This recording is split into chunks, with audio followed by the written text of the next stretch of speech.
रहा हूँ कि सरदार हमेशा मिलते थे तो उनके चेहरे पर खुशियाँ थी, लेकिन क्या कारण है जो हमेशा उदास रहते हैं? मैं जानकारी करना चाहता हूँ सरदार जी। सरदार जी, मैं आपसे कुछ जानकारी करना चाहता हूँ। बोलिए, कौन सी जानकारी करना चाहते हो? सरदार जी, आप जब हमेशा मिलते थे तो आप हंसी खुशी आपके चेहरे पर रौनक रहती थी, आप हंसते और खेलते बोलते थे। लेकिन आज मैं क्या देख रहा हूँ, आप जहाँ पर खड़े रहते हैं खड़े ही रहते हैं, न कुछ बोलते हैं न कुछ कहते हैं। क्या कारण है? अगर उदासी का कारण जानना चाहते हो धीरा, तो हमारी दुनिया में तुम्हारे सिवा और कौन है? जी सरदार। उदासी का कारण जानना चाहते हो तो सुनो, आज मैं बड़ा गर्विश बात है कि जब मुझे मेरे बेटे की याद आती है तो मेरी आत्मा जलने लगती है। सरदार जी, आपको बेटी की याद आती है? आपकी बात समझे सरदार जी। औलाद औलाद होती है, दुनिया न मालूम हमारे कर्म में क्या लिखा है। बेटी थी न मालूम कहाँ पर लापता हो गई, बेटा जेल में, और आज हम चंपल की खाद खा रहे हैं। हमारा हंसता खेलता परिवार बर्बाद हो गया। एक बात दूसरी बात, पुलिस वाले हमारे पीछे पड़ चुके हैं। अगर उन्हें मालूम हो जाएगा कि ये अड्डा यहाँ पर इन लोगों का है तो हमें चारों तरफ से घेरे में करने के बाद गिरफ्तार कर लेंगे। यही क्रम है कि अब यहाँ से हकीकत चले बता पुलिस वालों आगे तो बचना मुश्किल हो जाएगा। लेकिन आपका बेटा कैसे? मैं आपकी बात समझा नहीं। मैंने तुमसे बताया कि तुम्हें पाकर मैं बहुत खुशी हुआ कि मेरे बेटे की तरह आप में जैसे मेरा बेटा था। मेरा बेटा इस वक्त जेल में है धीरा, मेरे बेटे का जीवन बर्बाद हो रहा है। सरदार जी, आप मुझे बताइए कि आपका बेटा कौन सी जेल में बंद है? क्या है रामलीला? इतनी मजबूत और इतनी तगड़ी जेल नहीं है। जेल होगा उस जेल में जाकर आपको बेटे को बचवा आप सोचना चले जाएंगे, आपका शोक किया जाए यहाँ से और चले हम कचहरी में उठा के वरना पुलिस वाले हाथ धोकर पीछे पड़े हैं, बच्चा मुश्किल हो जाएगा। ठीक है, चलो आइए।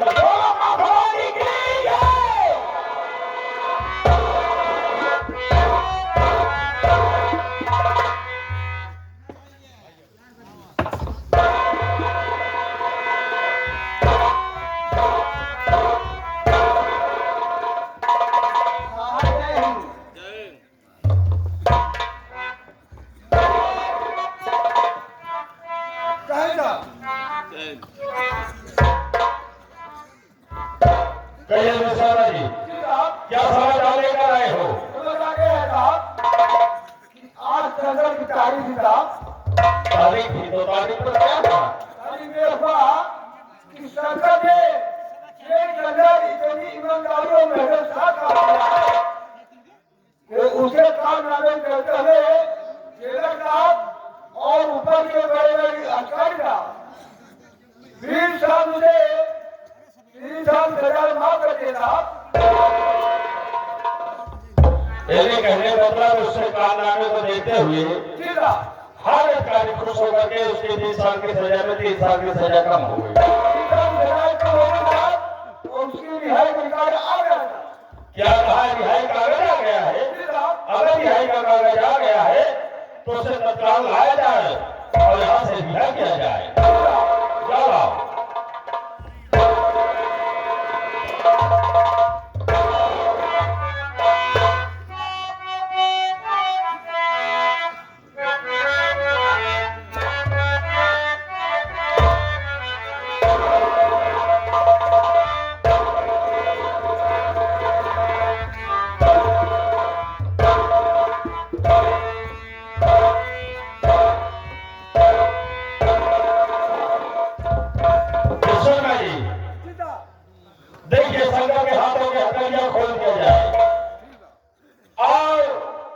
ये सरकारी वर्दी उतरवा करके इसे जमा कर दिया जाए और इसके पुराने कपड़े दे दिए जाए।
देखिए, तुम्हारे अच्छे कारनामे को देखते हुए 20 साल की सजा में हर अधिकारी खुश होकर के तुम्हारी 3 साल की सजा कम कर दी और अदालत आप तुझे रिहा कर दी। जाओ अपने माता पिता से आज मुलाकात करिए, अपने गांव वालों से मुलाकात करिए। लेकिन सरकार, एक बात जरूर याद रखना कि अपनी जिंदगी में कोई ऐसा गलत कदम नहीं उठाना ताकि इस जेल की दीवार दोबारा देखने के लिए आपको फिर मिले। ठीक है साहब, आपकी नसीहत में दिमाग में नोट करके रख ले रहा हूं। जाओ जाओ सरकार।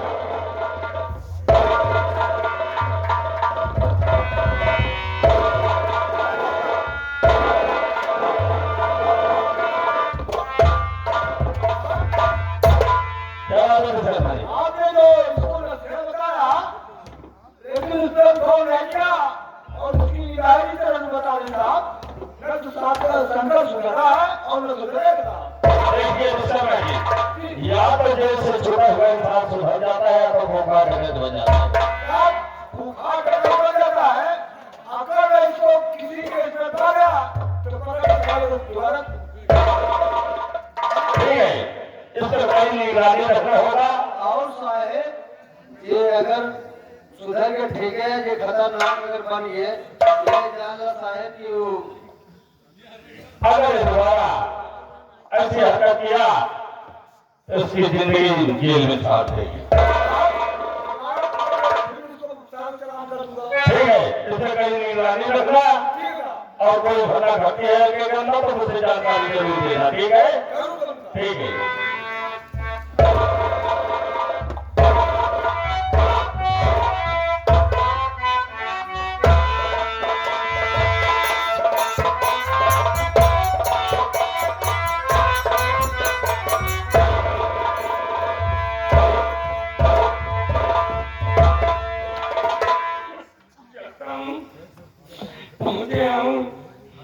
जानकारी करता हूँ कि मेरे पिताजी कहाँ है और मेरे बहन खुद को जाने का ठोकर का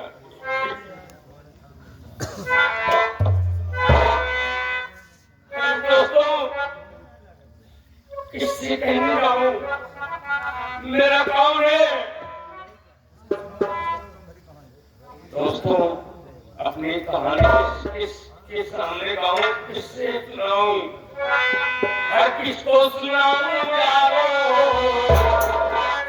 दोस्तों के सामने कहने जाऊं,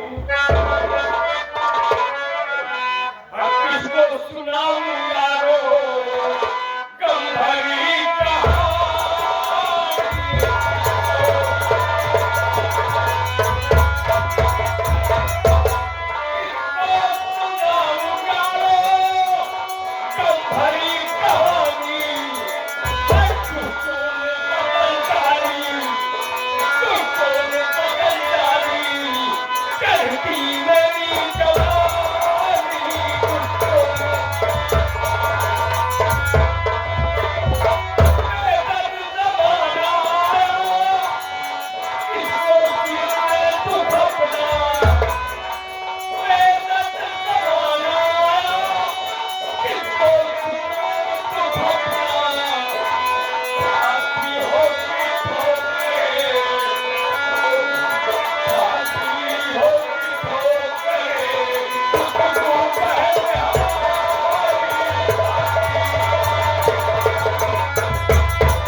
जी भगवान, ये तो मेरा बेटा सरका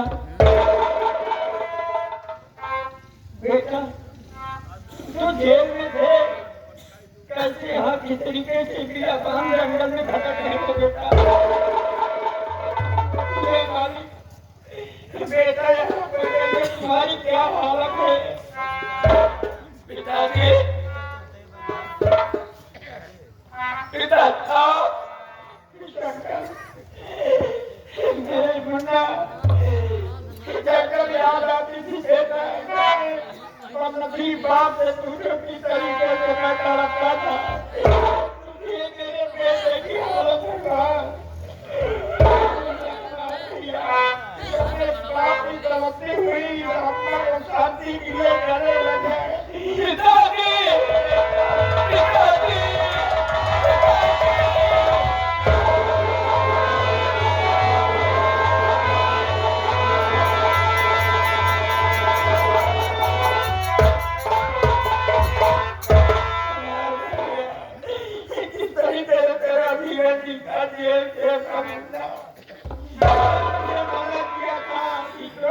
पागल होकर के अब काम नहीं करना। पिताजी बेटा, लेकिन मैं क्या देख रहा हूँ, क्या गुप्त रूप में ये सब कैसे हुआ पिताजी, क्या हुआ? अगर ये जानना चाहते हो बेटा कि मैं कैसे जादू बना, तो सुनो, मैंने जानबूझ कर अपनी कोशिश मैंने जादू नहीं बना। मेरे ऊपर क्या गुजरी तुम्हारे जाने के बाद, सुनो बेटा।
बड़ी बिठाया है, अपना परिवार बर्बाद कर दिया है।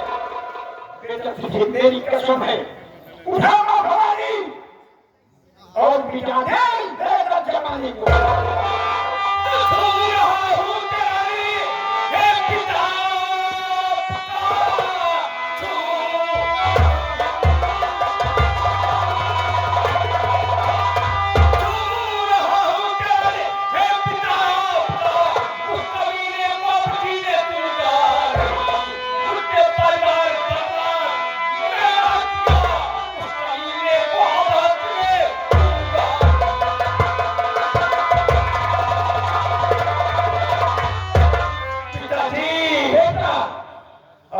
चिंता रह गया तो मुझे अनजान हराम है।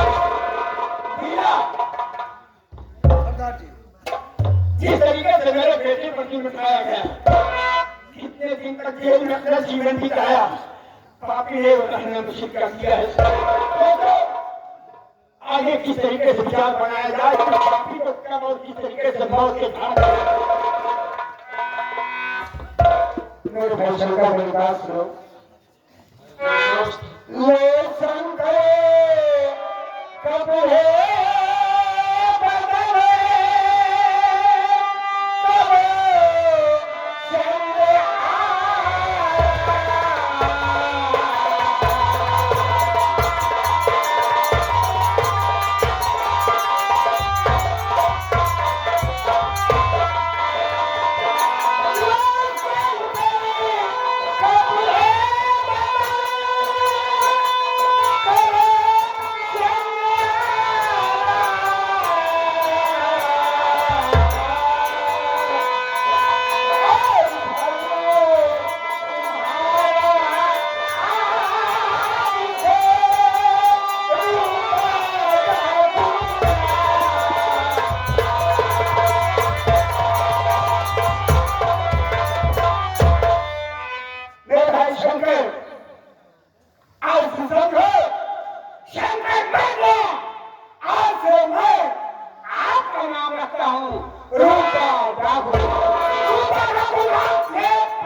बेटा इस तरीके से बंधु किसान बनकर बैठा गांव में रहना मुश्किल हो गया। गरीब मजबूर लाचार इंसान को जीना हराम कर दिया भवानी सिंह ने। इस तरीके से अगर संकल्प बन कर रहोगे तो तुम अच्छी तरीके से पुलिस वाले पहचानते हैं और जीना मुश्किल हो जाएगा। इसलिए जैसे आप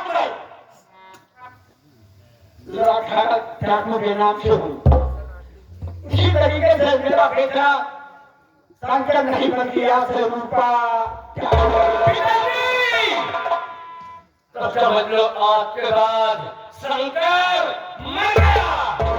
आज के बाद तुम्हारा बेटा तुम्हारे साथ में डाकू रूपा के नाम से रहेगा। स्नान करो, कपड़े बदलेगा, उसके बाद तो पापी का हक यहाँ पर रहेगा। इस दुनिया में उसको जीना मुहाल कर दिया जाए जैसे प्रसाद के हाथ पापी के मौत के